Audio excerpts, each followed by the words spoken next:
Welcome back to Conflicts of Interest. This is episode 335. I'm the host, Kyle Anzalone.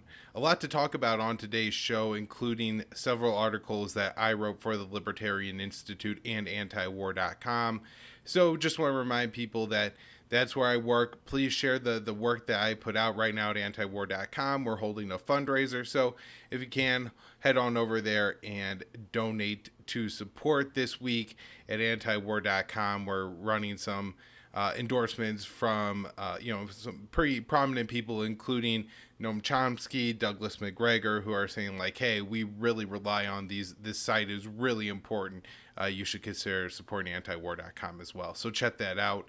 For this show, you can help it out just by sharing the show, putting it out there where you can. It's hosted at the Libertarian Institute. It's always on the blog at antiwar.com. You can find the video version on YouTube, Rumble, and Odysee, up anywhere you can listen to audio podcasts. And you can help out the show by doing your CBD shopping with our sponsor, Paloma Verde, palomaverdecbd.com, promo code PEACE. When you use that promo code, you're going to save 20% and the show's going to get a kickback. So every time you do your CBD shopping with Paloma Verde, you're helping conflicts of interest. It's been great. I think like 2-year long partnership now with Paloma Verde. We always get great feedback from people who tell us that their products are fantastic. And one of the most highly recommended products that they sell are the CBD dog treats. So got a dog, want to help them relax a little bit more or get around a little bit easier as they get older, check out the dog treats they sell at Paloma Verde. All right, now let's get into the show. And I'm going to start off today with some good news. I think Americans want to end weapon sales to Saudi Arabia, split on Israel. A new poll shows that nearly 70% of Americans want to end arms sales to Saudi Arabia, and only a slight majority support selling arms to Israel. When survey takers were asked if the United States should continue its sale of weapons to Saudi Arabia, more than 2/3 responded negatively, the Eurasia Group Foundation reported. American identified Riyadh's human rights abuses and the war in Yemen as reasons for wanting to halt arms sales. Saudi Arabia began bombing Yemen in 2015. Riyadh claims its goal was to return the government to the elected Yemeni president, Abraham Mansour al-Hadi, to power. However, the Saudi-backed president was elected in a one-man vote, and his mandate to rule had expired by 2015. Riyadh has bombed Yemen thousands of times in the past 7 years, claiming the goal was to return Hadi to power. However, the Saudi air war has failed to dislodge the Houthis from control in Sana'a. The United Nations, along with many other experts, have said Riyadh's bombing campaign, combined with its blockade imposed on Yemen, has caused the world's worst humanitarian crisis. So far, at least hundreds of thousands have died in the war. On the campaign trail, President Biden pledged to treat the kingdom and its de facto ruler, Mohammed bin Salman, as pariahs. Shortly after taking office, Biden pledged to end his offensive arms sales to Saudi Arabia. However, the White House has since approved the sale of several weapons packages to Riyadh. The Eurasia Group asked Americans that they support continuing to sell arms to Israel. The question itself is somewhat misleading, as the U.S. gives away nearly $4 billion in weapons every year to Tel Aviv. Only 52% want to keep the arms sales flowing to Israel. And so, this is one of the really problematic things about breaking down polls, and why I don't typically take the time to do this, is because the questions they ask are so loaded that it almost reinforces the establishment narrative more than actually giving the American people a true option on what to choose from. So a lot of times they'll say, should the U.S. continue diplomacy to try to get Iran to give up its nuclear weapons program? Well, that question itself supposes that Iran has a nuclear weapons program, which it absolutely doesn't. And so to ask, should we continue to sell weapons to Israel, misstates it, because we're giving weapons to Israel. And I think, giving weapons to a country is far different than just selling them weapons as far as the endorsement of those countries' actions go. The top reason Americans gave for continuing to sell weapons to Israel is that Israel is a democracy and an ally. Tel Aviv's status as a democracy is in dispute, as several Western human rights organizations, including Human Rights Watch and Amnesty International, name Israel as an apartheid state. Many of the people who live under Tel Aviv's rule are the Palestinians in the occupied West Bank or imprisoned in the Gaza Strip with no ability to vote in Israeli elections. The top concern for those who oppose the armed transfers to Israel was human rights abuses. In May, an Israeli soldier shot and murdered Palestinian-American journalist Shireen Abu Akleh. Numerous investigations, as well as a recent report by human rights groups, found the killing was intentional, but Tel Aviv says it has no plans to hold anyone accountable. And so that issue is 50-50 is quite amazing because of how ingrained support for Israel is in American culture. And so, now I want to kind of compare and contrast this with, the feeling of these top Democrats. We're talking about Bob Menendez and Chris Murphy on the show today. So this article that I wrote with Connor Freeman for the Libertarian Institute yesterday, October 10th, top Dems pivot against weapon sales to Saudi Arabia after oil production cut. Top-ranking Democrat Senator Bob Menendez and Chris Murphy, Menendez is from New Jersey and Murphy is from Connecticut, called for a fundamental change to the relationship between Washington and Riyadh after the kingdom announced it would cut its oil production. For years, some senators, such as Rand Paul from Kentucky and Bernie Sanders from Vermont, have demanded that the U.S. end weapon sales to Saudi Arabia over Riyadh's war in Yemen, internal human rights abuses, and the murder of Washington Post journalist Jamal Khashoggi. And me and Connor didn't, take the space in the article to highlight the Khashoggi murder, but, this was a man who worked for the Washington Post, was founding his own news agency, which I don't think would be in line with my beliefs or anything like that, but at the same time was still a dissident towards the Saudi government. And when he went to get some paperwork for a divorce so he could marry his fiance, get like an official state divorce, I think him and his wife had already been separated, he had been engaged to a new woman, they lured him into the embassy in Riyadh and in Istanbul, the Saudi consulate in Istanbul, and these were high-ranking Saudi officials with deep ties to the de facto leader Mohammed bin Salman. The CIA believes Mohammed bin Salman actually, the de facto leader of Saudi Arabia, the crown prince, actually ordered the journalist's murder, and so he was cut up, dismembered. They denied it for a while, but the Turks had the evidence, and they ended up putting it out. So that's the Khashoggi murder, and I think that was 2017, 2018. Before that, there had already been some pretty serious momentum, and a lot of people were already opposed or turning against weapon sales to Saudi Arabia because of the war in Yemen.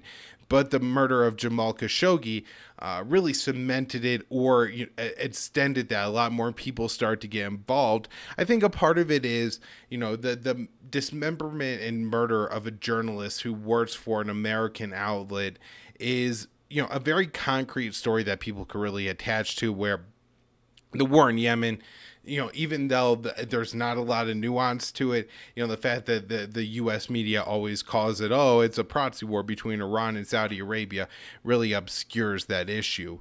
In his statement on Monday, Menendez said enough is enough regarding U.S. support for Saudi Arabia.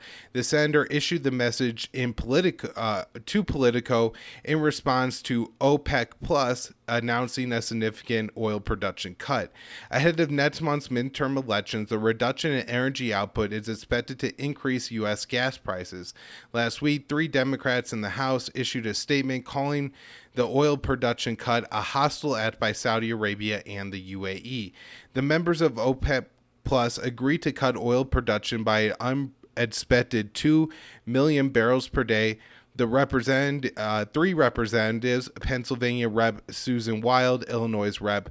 Sean Casten, and New Jersey Rep. Tom Milowski, called the decision a turning point and introduced a bill that would end U.S. military support for Riyadh and Abu Dhabi. Senators Menendez and Murphy echoed their colleagues' demand to end arms sales this week. Menendez, who chairs the influential Senate Foreign Relations Committee, linked the oil production cut to aiding Russian President Vladimir Putin's war in Ukraine. I will not greenlight any cooperation with Riyadh until the kingdom reassesses its position with respect to the war in Ukraine. He added, enough is enough. Menendez called for the United States to immediately freeze all aspects of our cooperation with Saudi Arabia, including any arms sales and security cooperation beyond what is absolutely necessary to defend U.S. personnel and interests. Since 2015, Saudi Arabia has waged an air war in Yemen that has devastated the country's food production and distribution systems. After years of Riyadh using American-made bombs to destroy Yemen, the UN labeled the country's humanitarian situation the worst in the world.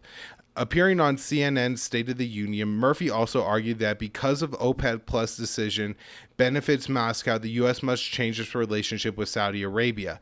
There has got to be a consensus that whether lifting the cartel's immunity or whether it's rethinking our troop presence there. He added, for years we have looked the other way as Saudi Arabia has chopped up journalists, has engaged in massive political repression. For one reason, we wanted to know that when the chips were down, when the global crisis, that the Saudis would choose us instead of Russia. The senator said, they didn't, they chose Russia, he added. Murphy's remarks express Washington's great power-focused foreign policy. While the White House continues to denounce and demand an end to state violence in Iran, it turned a blind eye to far more aggressive government in Riyadh, believing Saudi's influence over oil prices would be used to hurt Moscow. Several senators, including Paul Sanders Murphy and Mike Lee, who's a Republican from Utah, have cited the brutal bombing campaign of Yemen when introducing legislation to end U.S. support for the Saudi air war. The UN estimates the air war and blockade in the Middle East's poorest country has killed at least 377,000 people. More than half of the dead are children less than 5 years old. The war has been entirely underwritten by the U.S. for more than 7 years. In a poll that was conducted prior to and then this refers to the poll that we covered in the last piece. And so, I think this is really telling that, at least the American people are appalled by war crimes and repression of Saudi's internal citizens and don't want to sell Riyadh weapons for that reason. When it comes to our senators, it's really just great game issues. And so if Saudi Arabia does something that perceives to help Russia's war effort in Ukraine, well, then that will turn off the senators. But it's not going to if we're just helping them slaughter hundreds of thousands of completely innocent people. All right, so now I want to move on and talk about the war in Ukraine a little bit. First up is the I think 2 articles that I wrote for antiwar.com on Friday, October 7th. Ukraine passes 2023 budget in secret, expects U.S. to cover deficit. Ukraine's Rada, that's the name of their Congress, approved a draft budget for 2023 in a closed session. The spending plan has a $30 billion deficit, which Kiev largely expects to be covered by Washington. The White House has sent Ukraine tens of billions in aid since Russia invaded in February. The first deputy chairman of Ukraine's parliament, and then this is the Finance, Tax, and Customs Policy Committee, said that the first reading was passed by legislation on Friday. The spending package will need to be resubmitted before receiving final approval. The newly appointed head of Ukraine's central bank said the budget includes a $30 billion shortfall. He indicated that Kiev's international partners are willing to cover the deficit. Last month, Ukraine's prime minister noted the government expected a $38 billion deficit in 2023. He said the U.S. would provide $18 billion and the European Union and IMF would combine to give $12 billion to cover that shortfall. And so maybe they got it down to the 30 billion number that they think they're going to get from the US and Europe.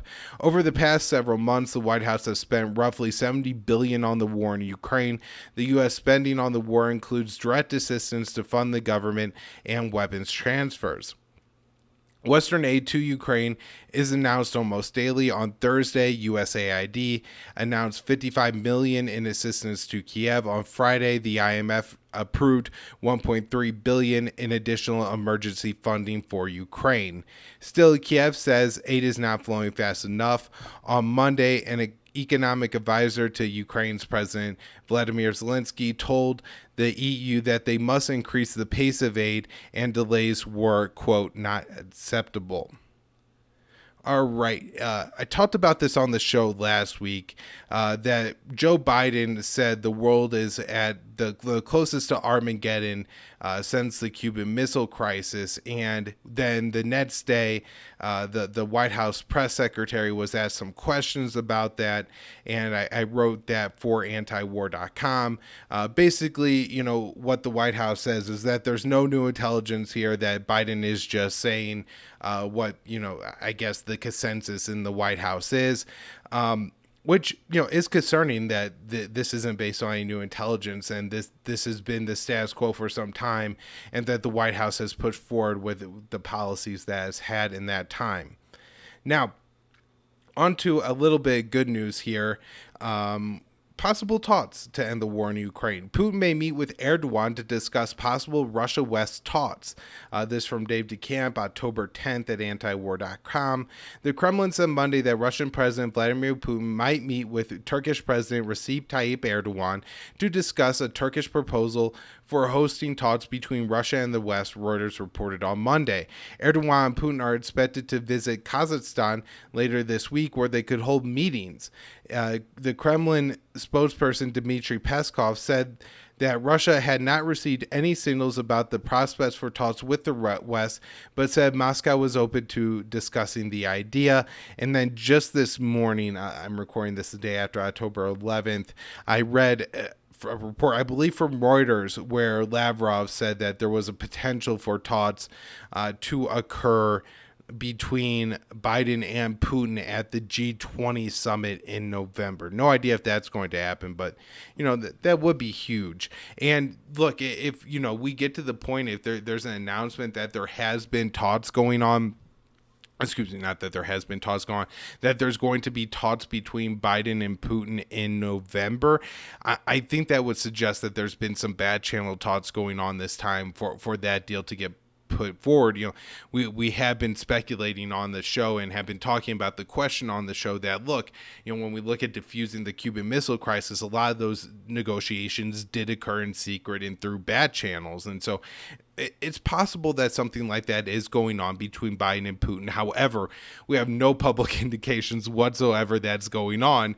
And on this show, we certainly don't have the faith in the White House that, this is going to be taken with the level of severity it needs to be and addressed. And that's why I don't necessarily think these talks are going on. But again, if it develops very quickly that Biden and Putin end up meeting in November, then that probably does mean that there's been some bad channel discussions going on. However, the fact that Putin is going to talk to Erdogan about potential talks, that it seems like Lavrov just floated this idea on Tuesday, really suggests to me that there's probably not talks going on. And this is an effort by the general Moscow side of things to try to float diplomacy. I think it was Gilbert Doctorow who wrote yesterday on his blog, fantastic blog, everybody should be reading it, that he really anticipated that Putin would make one more major effort to end the war, on the terms that Russia wants, the recognition of Crimea as Russia, these 4 new regions that they just held the referendums in. Putin wants all that recognized as Russian territory. Maybe a little bit more is kind of unclear of what he wants the actual new borders of Russia to be. But Doctorow expects that Putin is going to make a real effort at diplomacy. And one of the channels of doing that is obviously Turkey, where Erdogan has been not the only world leader, because we can look at the president of Mexico and a couple other countries that really have wanted diplomacy and have pushed for it. But Turkey's position in NATO makes it kind of a unique broker here, because Turkey's involvement in NATO makes it kind of impossible for Erdogan to just be dismissed as a Russian puppet. which is pretty important here. So hopefully this moves forward. But in the past, Turkey has been kind of slapped down every time they've tried to engage Russia diplomatically. However, maybe there's some momentum building here, because Mike Mullen says the U.S. should put forward negotiations to end the war in Ukraine. Retired Admiral Mike Mullen said Sunday that the U.S. should work to bring Ukraine and Russia to the negotiating table to help to end the war in Ukraine. Mullen, who served as the chairman of the Joint Chiefs of Staff for President George W. Bush and Barack Obama, told ABC that President Biden should back off his talk of nuclear Armageddon and war to end the war. President Biden's language, we're talking about the top language scale, if you will, and I think we need to back off that a little bit and do everything possible to try to get the table to resolve this thing. And I believe Mullen was the admiral who really was opposed to Dick Cheney and the harder core neocons in the Bush administration from wanting to go to war with Iran and Iraq at the same time. And so maybe just a little bit more of a realist thinker than a lot of the people around in Washington. But again, when the demands from peace come from Elon Musk, who's a South African, not even an American, somebody like Tulsi Gabbard, somebody like myself, were always met with charges of you're a Russian propagandist. Well, when you look at people like Erdogan and Mullen, you really can't use that slander against them. And then another article here on the polling, we talked a little bit about it when it came to Israel and Saudi Arabia earlier, but now I want to turn and look at more of a general sense, and particularly with American adversaries. Poll: growing number of Americans want diplomacy with adversaries. According to a new study of Americans, a growing majority desire negotiations with Washington's enemies. For example, nearly 80% of people said that they want the White House to continue nuclear talks with Iran. The Eurasian Group Foundation released a new study asking Americans if our government should negotiate with adversaries.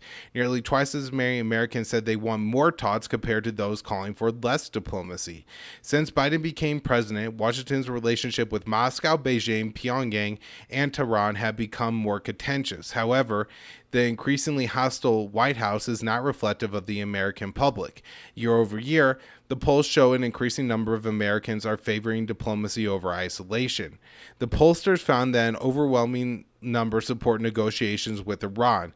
When asked, do you think the U.S. should continue to pursue negotiations to prevent Iran from attaining or developing a nuclear weapon in the near future, 78.8% of Americans said yes, including over 70% of Republicans. I mean, that's huge.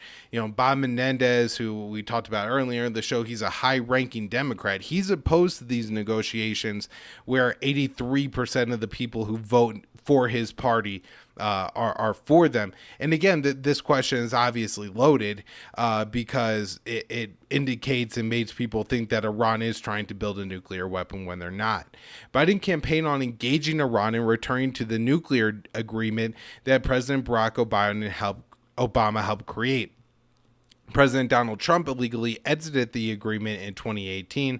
The Biden White House has largely adopted the hardline position of the Trump administration, expanding the maximum pressure campaign, piling on additional sanctions, and preventing the U.S. from re-entering the nuclear deal. While Americans prefer engagement with adversaries, politicians in Washington largely advocate for an isolationist path. Republican Senator from North Carolina Tom Tillis recently said that talking with Iran was ill-advised. Democrat Senator Bob Menendez is a well-known Iran hawk, has repeatedly expressed his opposition to diplomatic agreement with Tehran. So I want to wrap up on today's show. I have 4 articles I've written over the past week on the really rapidly escalating tensions going on the Korean Peninsula. And so we've documented this. The U.S. aircraft carrier, the USS Ronald Reagan, went to North Korea. South Korea was the first time an aircraft carrier had been to South Korea since 2017.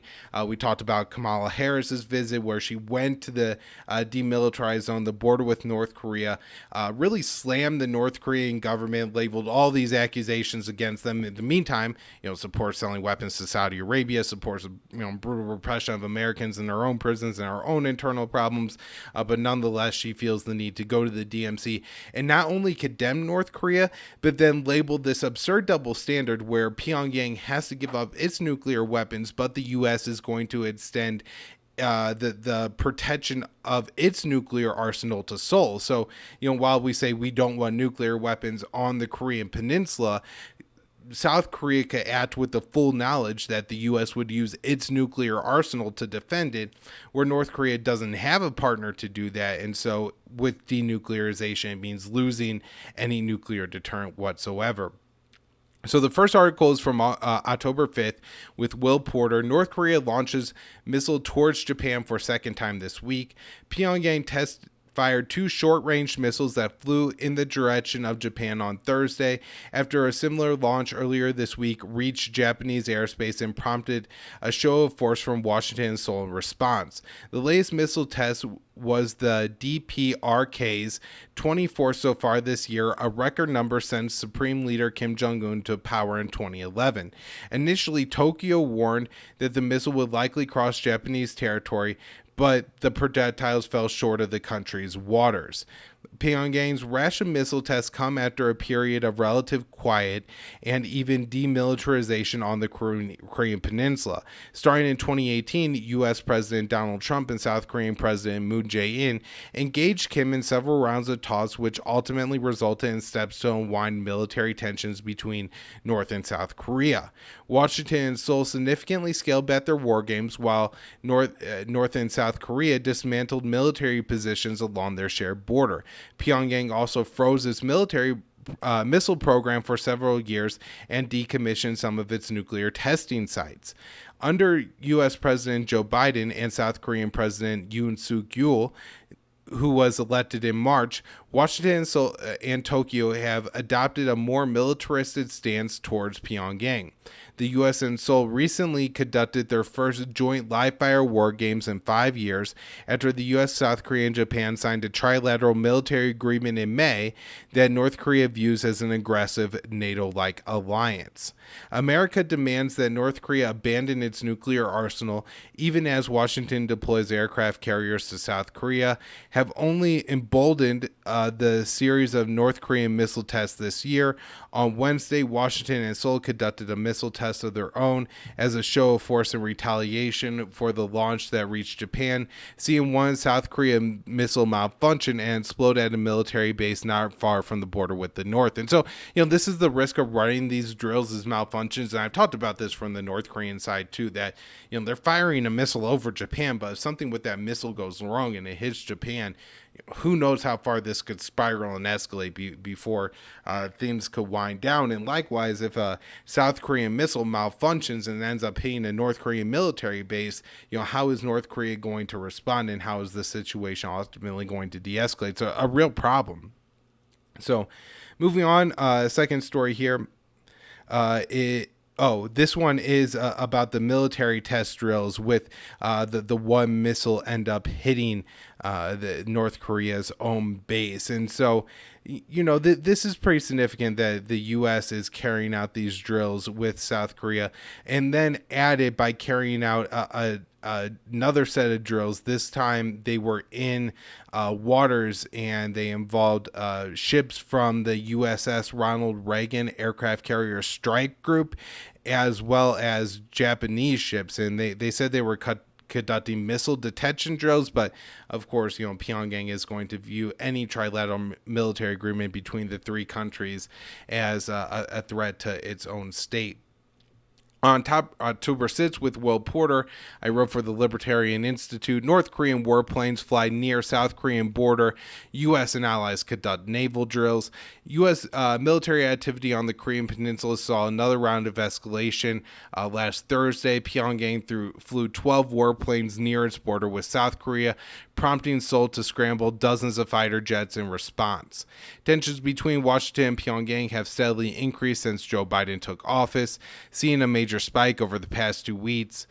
On Thursday, South Korea reported North Korea eight North Korean fighter jets and 4 bombers approached its border. Seoul says it responded by scrambling 30 military aircraft, claiming the warplanes came within dozens of kilometers of the border. And then I think probably the most major story I have on North Korea here is the one I wrote with Connor Freeman yesterday, October 10th. North Korea claims to develop new nuclear weapons technology. Pyongyang claims it is now able to conduct missile launches using underwater silos. The announcement came after a series of North Korean missile tests over the past 2 weeks. Meanwhile, Seoul is concerned about its air fleet's reliability. North Korean Supreme Leader Kim Jong-un oversaw the successful test of an underwater launched missile, according to the country's state-controlled media. Photos showing ballistic missiles rising from beneath the water were published by the outlet. Pyongyang has carried out 12 missile tests over the past 2 weeks. 11 of the 12 missile tests were short-range ballistic missiles. North Korea says the underwater missile test occurred on September 25th and involved the simulation of loading tactical nuclear warheads at silos under a reservoir. Korea's central news agency, Pyongyang's state outlet, went on to report that the recent military tests have North Korean forces ready to wipe out targets in South Korea. KCNA wrote, though 7 times of launching drills of tactical nuclear operation units, the actuality of nuclear combat forces of our state, its military effectiveness and actual war capabilities, which is fully ready to hit and wipe out the set of objectives at the attendant places in the said times, were displayed to the full. The announcement was made on the 77th anniversary of the North Korean Workers' Party. To mark the date, Kim's government announced other nuclear and missile program developments. Pyongyang said its October 4th test was a new type of intermediate missile. The missile's flight path took it over Japanese territory. North Korea also claims it carried out several simulations of attacks on South Korean targets. One drill involved 150 fighter planes, a separate military exercise focused on taking out Seoul's airports. And this is all, of course, according to North Korean media. So numbers could be inflated, things could be changed, of course. Washington and Seoul had carried out a series of military provocations in recent weeks, including the port call by the Reagan and Vice President Harris's speech. But Seoul is increasingly concerned that if called into action, its American-made warplanes will not be ready to perform. According to data from South Korean Air Force, its Lockheed Martin manufactured F-35s were only fit to carry out missions for a dozen days in 2021. The 5th generation aircrafts are performing slightly better in 2022. Each aircraft was mission ready for 11 days in the first half of the year. Yonhap News Agency said the South Korean F-35s have been operationally unready 234 times over an 18-month period. The high rate of unreadiness is causing concerns in Seoul, which would make sense if your warplanes were that incapable. All right, that's where I'm wrapping up the show for today. And I just want to remind people that we are holding our fundraiser at antiwar.com. So if you can, head on over and support. Thank you.